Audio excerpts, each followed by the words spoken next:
next lady to speak to us today is somebody who's been somewhat of an icon in grassroots movements in North Carolina.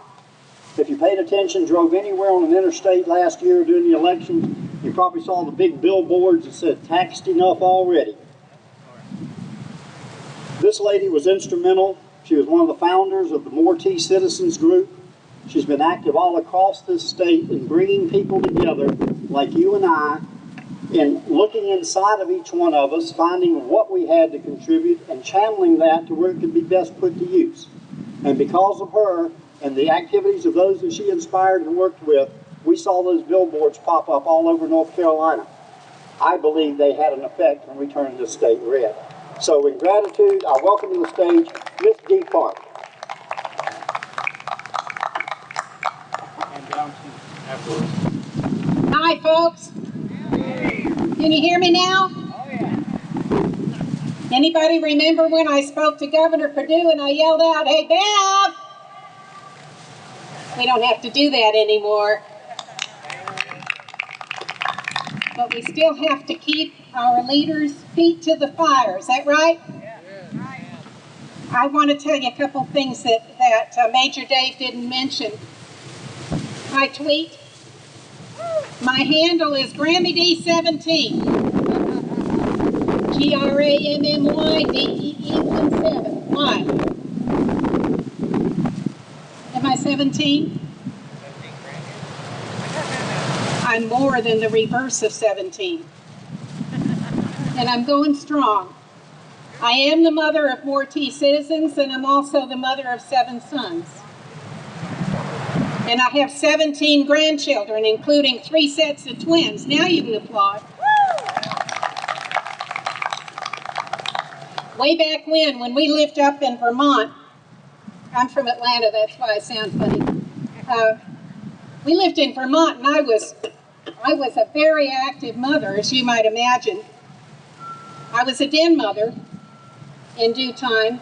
First I taught preschool, and then I taught public school, and then I taught on the college level. I taught teachers. I quit teaching in a university when I realized teaching had changed, and I wasn't on board anymore. I became a retailer.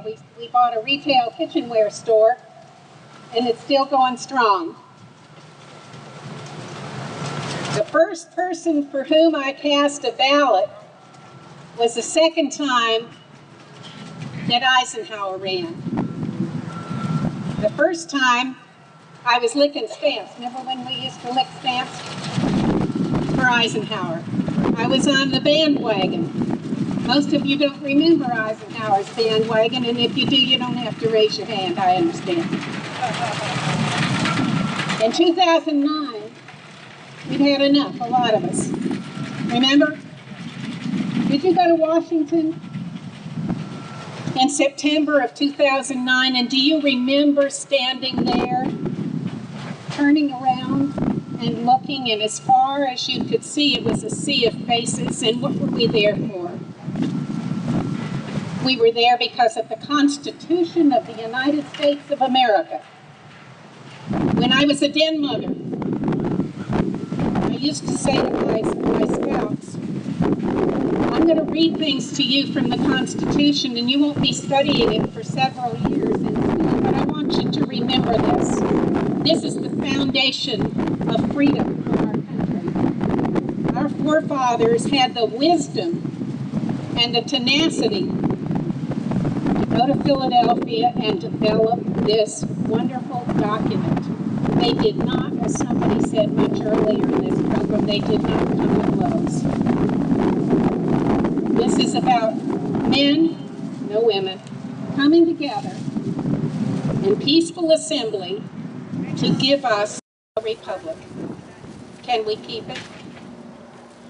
I know the preamble to the Constitution. Do you know the preamble to the Constitution?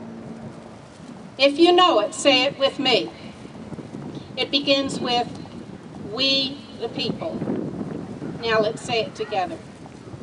We the people of the United States, in order to form a more perfect union, establish justice, ensure domestic tranquility, provide for the common defense, promote the general welfare, and secure the blessings of liberty to ourselves and our posterity, do ordain and establish this Constitution for the United States of America.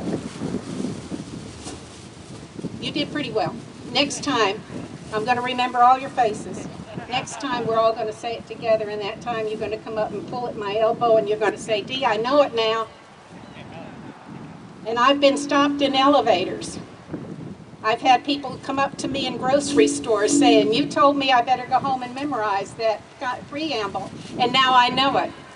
So we say it in parking lots, in the backs of churches. I wish we would hear it from the pulpits of the churches. There's something I challenge all of us to do.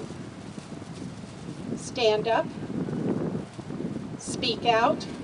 Do not let one day go by without tweeting, getting on Facebook, sending an email,